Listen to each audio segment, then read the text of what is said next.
Hey y'all, it's Jimmy James. Just wanted to come on for a little bit. I ain't been on in a while. Actually, I'm doing this video because I'm so excited. I got a package in the mail today, and I had to show you what it was. Got an envelope. But this one actually came to my home. It's not really from a YouTube follower, but someone from my past. I mean, they're still friends of mine. But I know a lot of you know that I used to work in community theater. I started out in, I don't know when. I started out years ago. I was not working. I was sewing for people, doing that kind of thing. And I was working at the club, and someone saw me performing in the costumes that I had on, and she walked up and said, "Who does your costumes?" And I was like, "I do them myself." Well, I know these people were all about me all night when I was performing. And after it was over and I was leaving, and she started asking questions, and she said, "Have you ever worked as a costumer professionally?" And I was like, "No, just do it out of my home." And she was like, "Well, I'll work and do shows for Theater Bristol." And that was the theater that I worked for. It was in Bristol, Tennessee on State Street. And he thinks I'm telling this story to him. He's sitting here looking at me like I'm telling this story to him. But she said, "You should come up and meet our director because our costumer is looking to retire." You know, put him up here and he'll lay down. But told ya. She said our costumer is looking to retire, and we're looking for somebody to take over. And I was like, okay. So on a whim, I just went and talked to this guy, talked to Russ, and he said, "Well, what I'm going to do is I'm going to give you a trial run." And he said, "Come see a show. We're doing opening a show Friday night. Come see it." And he said, "That way you can meet Lois and all that kind of stuff." So, no. He took me upstairs and introduced me to Lois. And he said, "We have a show Friday night, and come see the show. It's on me." I was like, okay. So we went upstairs, and I met Lois, and she was the sweetest little lady. I always called her Shuffles because she walked real slow and she kind of scooted her feet. And we always called her Shuffles. And she was so much fun. I loved working with Lois. But went upstairs and I met Lois. And she was like, "I'm so glad to see somebody come in here to help." And I was like, "Well, is there anything you need me to do?" I said, "I'll give you, show you kind of what I can do." And she said, "Well," she said, "Russ said you were from Kingsport." I said, "Yeah."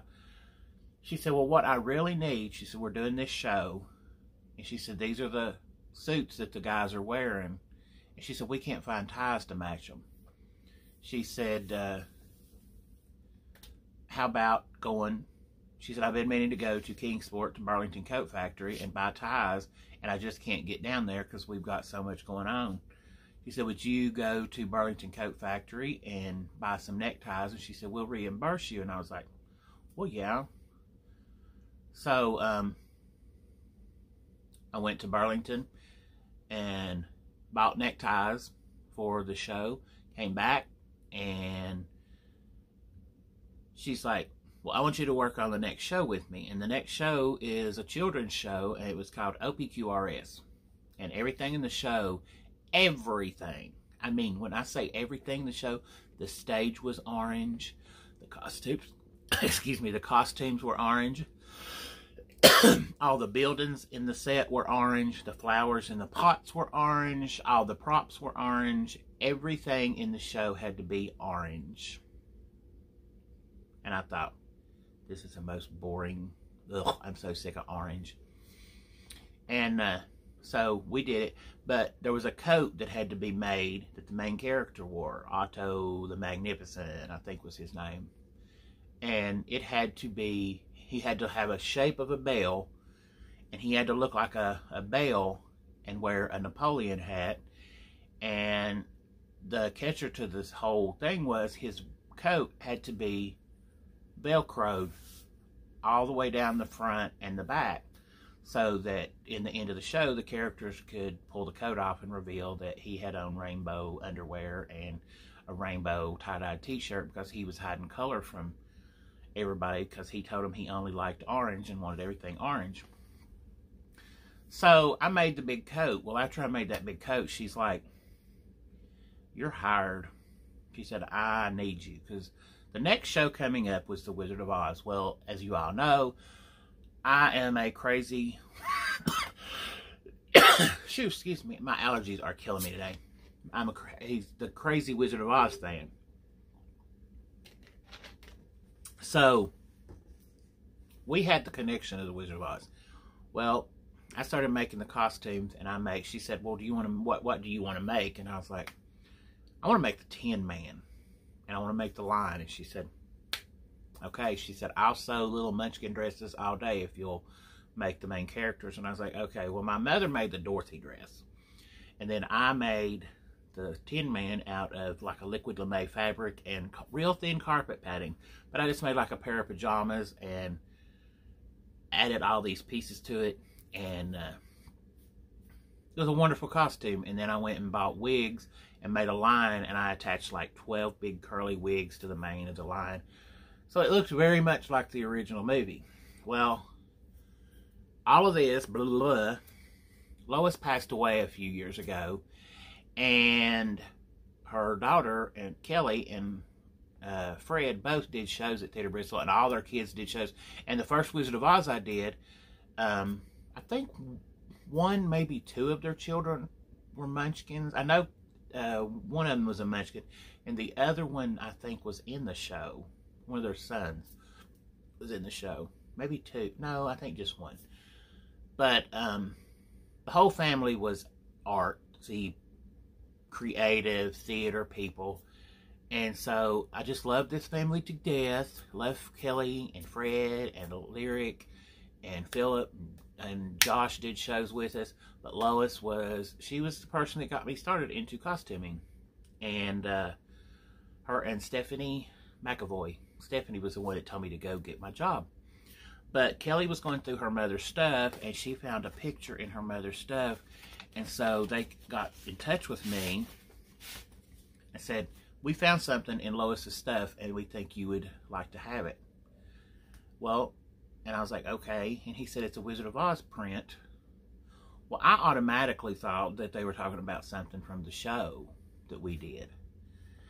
And so it came in the mail,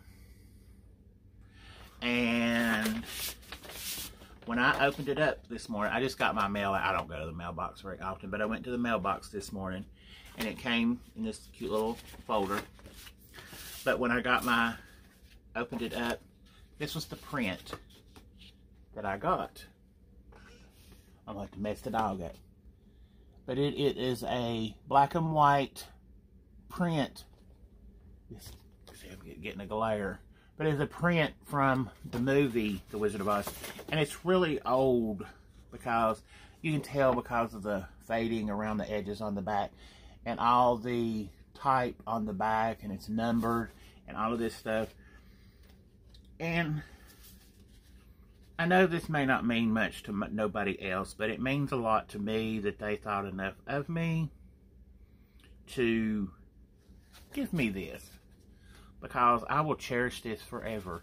Because it means a lot, because it belonged to Lois. And they knew that I would appreciate it because of what it is in the Wizard of Oz. Because my whole house is Wizard of Oz. There's Wizard of Oz in every room of this house. Get up. I had to move the dog, and he's not happy now. But I just had to share that with you, that came in my mail today, because I thought that was a great story. But yeah, just hanging out, just trying to get my online stores going. I'm thinking about start doing pet accessories, something different. I'm still making masks. Been sewing masks. I got an Elvis mask. I think you can see it. I now have Elvis. I have some more autistic. I've got black and white checkered because, well, it's Bristol, baby. And we're inviting 30,000 people to come into our town for a race that they didn't want to have in another town because of COVID-19. So I made racing masks because people might need them. Just some black ones and another autistic. But I have all kinds of them. But these are the ones that I've just sewed this morning.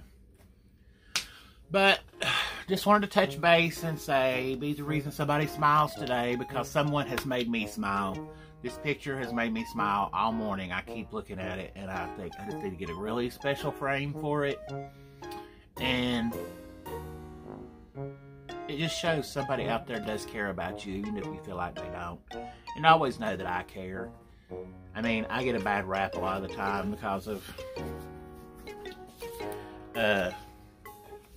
how I live my life, and I don't live my life to standards of a lot of people, and they don't want me to be around them because they don't like how I live my life because I don't care, and I just do what I do, and I'm not afraid to act a fool and be funny and do my thing.